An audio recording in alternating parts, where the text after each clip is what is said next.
students. In my previous video, I discussed about features of the strategy of industrial growth during the period 1950 to 1990. Today, I am again revising important points related to this topic. Then I will proceed this topic.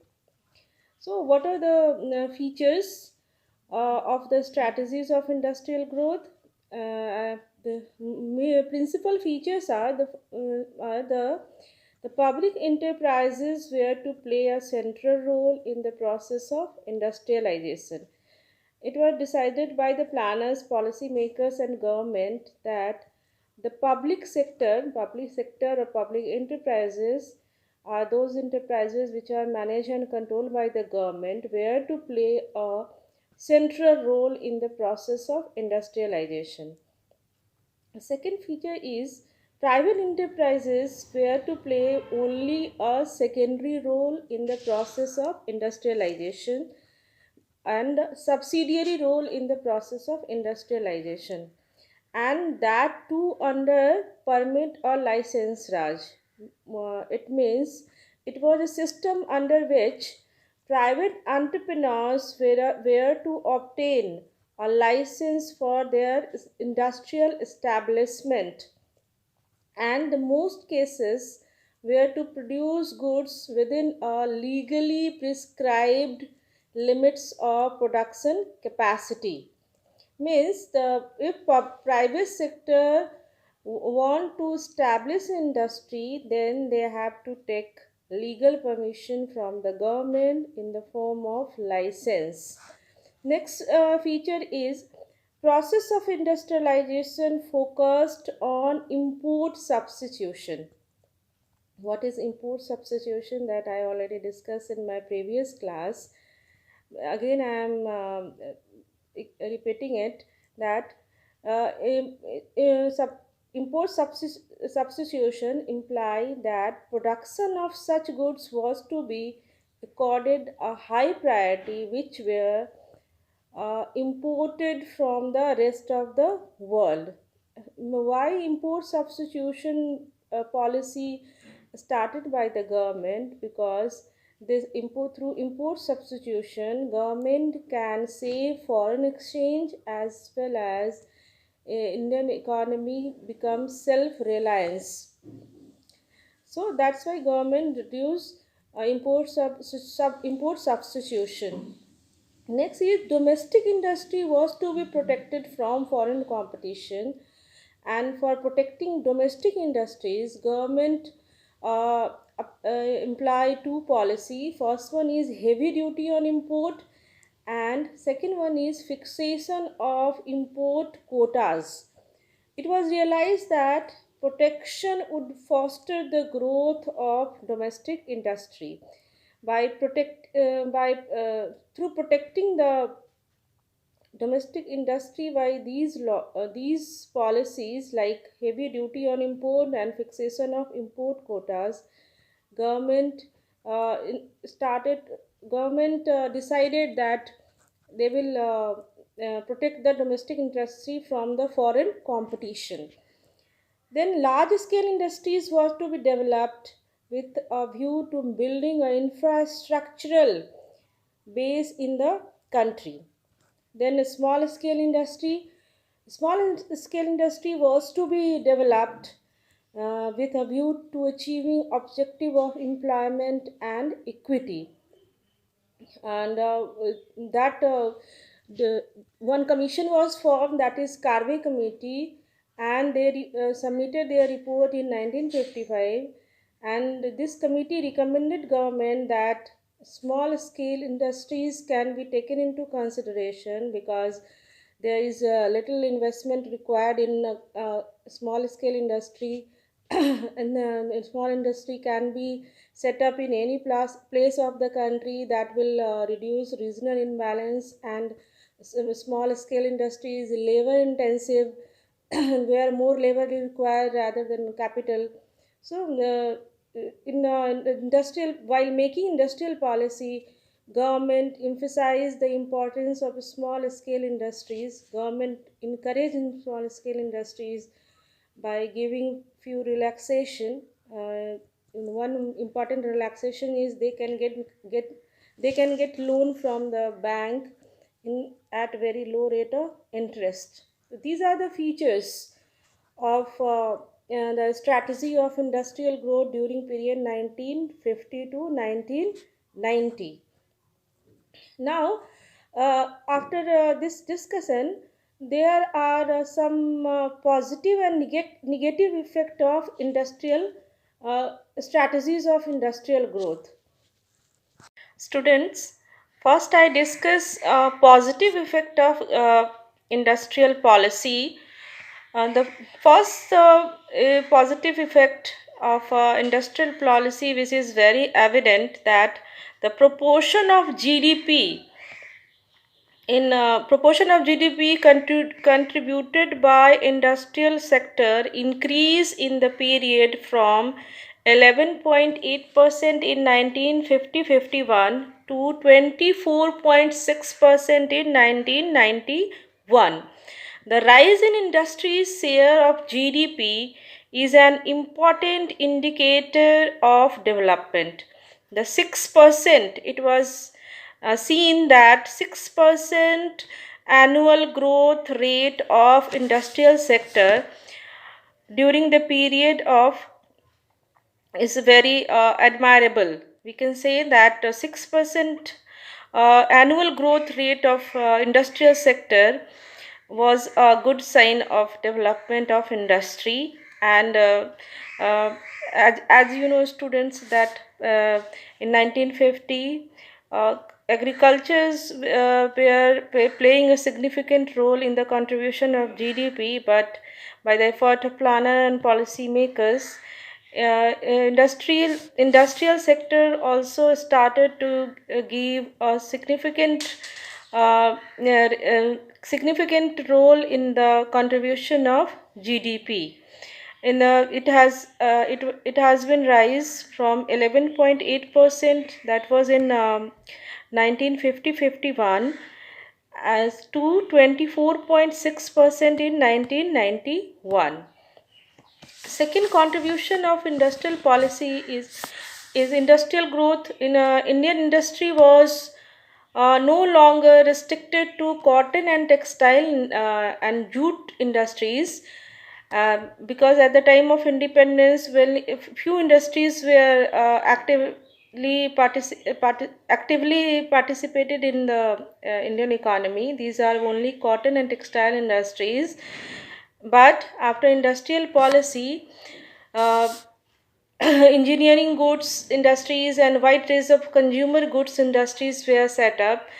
The industrial sector became well diversified by 1990, largely due to the public sector. Then the promotion of small scale industries gave opportunity to people with small capital to get into business. New investment opportunities helped in generating more employment. It promoted growth with equity. Then protection from foreign competition through import substitution, that enable the development of industries in the area of, basically in the area of electronics and automobile sector. Uh, then licensing policy helped the government to monitor and control the industrial production.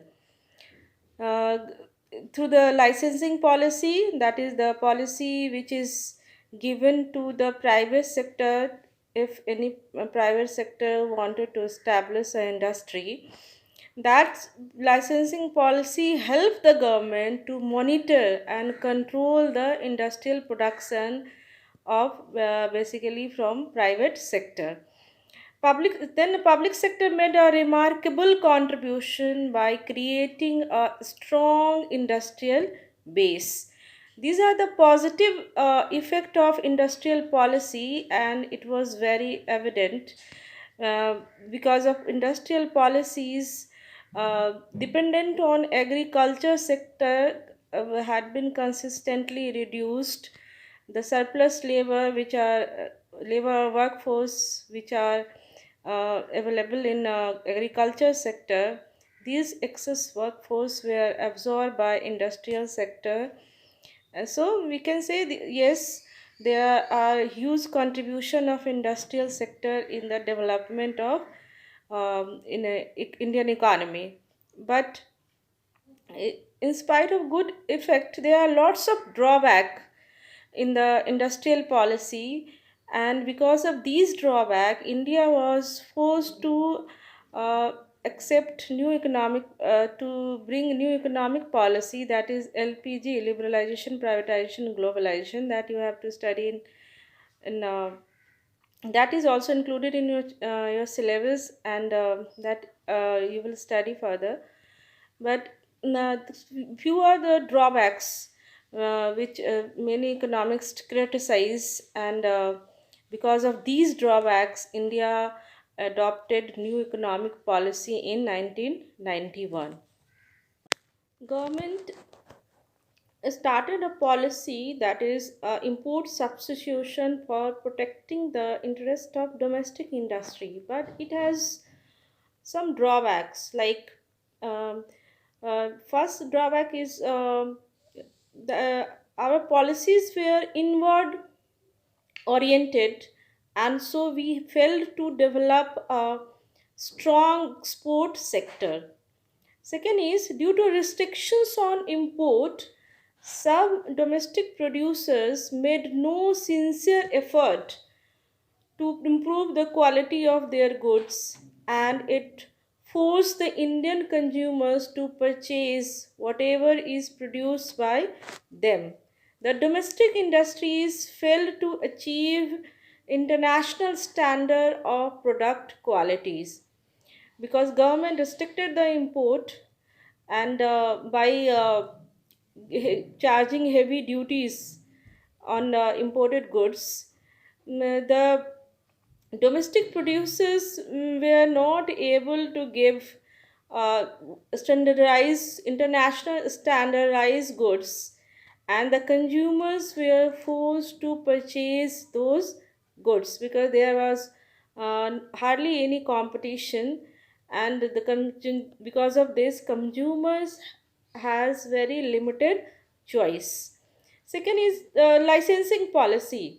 Though licensing policies was for the private sector, but excessive regulation by the government created two difficulties.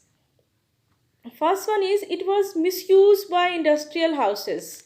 Some big industrialists would get a license not for starting a new firm, but to prevent competition from starting new firms.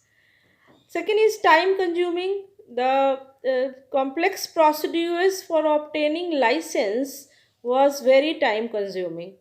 A lot of time was spent by industrialists in trying to obtain a license. Though one more very negative effect of industrial policy is the public sector. Uh, Public sector was made a remarkable contribution by creating a strong industrial base, developing infrastructure, and promoting development to backward areas. However, the public sector continued to monopolize in certain non-essential areas. Monopoly is the situation in the economy. Monopoly is the situation when there situation in the market when there is one seller and lots of buyer. So it was seen that public sector continue to monopolize in certain non-essential goods which could be well handled by the private sector. For example, telecommunication, hotel industry, production of few essential goods. As a result, the precious funds of public sector channelized into areas where private sector could have been easily engaged. Many public sector firms also incurred huge losses but continued to function because of difficulty in closing of a government undertaking. In spite of huge loss, many public sector were continue to continue to remain in market because it was very difficult. The process of closing any public sector undertaking was very difficult procedures. The monopoly of public sector in such non-essential areas was criticized by many scholars. According to them, the role of public sector should be limited. The public should play a limited role in the economy to strategic areas like national defense and public sector should be given the opportunity for non-essential areas. That time also few economists and scholars were in favor that sector should play a significant role in essential areas like defense uh, and atomic energy, and remaining area should be given to the private sector. It was their view that the private sector can work more efficiently than the public sector. These are the negative aspect of industrial policies of 1940 during the period 1947 to 1990.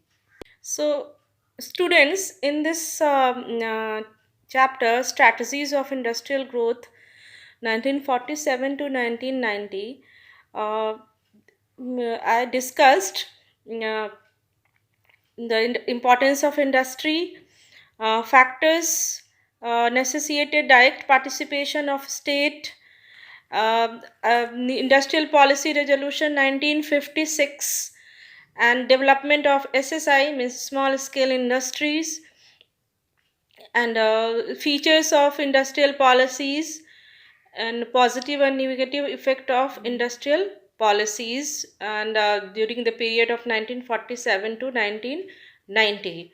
These are a topic that you have to study in this chapter, and now I will discuss few questions which can be formed, and these questions are very important for your final examination. And how to write the answer of these question, that I will discuss, so you can write the answer of you can write answer by yourself. This question is very important that I am going to discuss is the you have to explain that during the period of 1951 to 90, the good effect of the strategy of industrialization were overshadows by its bad effect. How good effects of strategies of industrialization were overshadowed by its bad effect. So, you can write the answer of this question that I discuss in my this class, that what is the bad and good effect of industrialization. The good effect emerges in terms of the spread of large scale industry in India. The contribution of industrial sector to GDP started rising in 1950 to 1990. You have seen that contribution of industrial sector has been rising in GDP, but the bad effect was more predominant. The public enterprises emerged as a breeding centers of corruption and inefficiency. The private sector failed to diversify. The foreign exchange reserves were reduced to a point of panic in 1990 till 1990. GDP growth became uncertain. The economy suffered a trust loss in the global market. These are the bad effect of industrialization which overshadow the good effect of industrialization. One more question can be formed from this topic, that is, through I discussed it in this video also, that through public sector is very essential for our industries. Many public sector undertaking incur huge losses and are drained on the economic resources. Discuss the usefulness of public sector undertaking in the light of this fact. Though public sectors were showing a huge loss, and that is the drain of the economic resources. In spite of this, what were the usefulness of public sector which was evident or which was seen in during the period of 1947 to 1990? It is true that many public sector undertaking are incurring huge losses. However, they are still very useful and crucial for the economy. The public sector enterprises create a strong industrial base. Public sector plays an important role in the development of those industries which required heavy investment and have a long gestation period. In the public sector enterprises also help in development of infrastructure. It promote development of backward areas. It able to generate employment opportunity. It able to control and manage industries of strategic areas like national defense, atomic energy, etc. Moreover, public sector is not meant for earning profit but to promote the welfare of the nation. So they should be evaluated on the basis of their contribution to welfare of the people, not on the profit they earn. So you can write in this way. These are the questions which are very important, and you should write the answer yourself also. Students, in my next video, I will take up new chapter, that is India's foreign trade 19 in between 1947 to 1990. Thank you.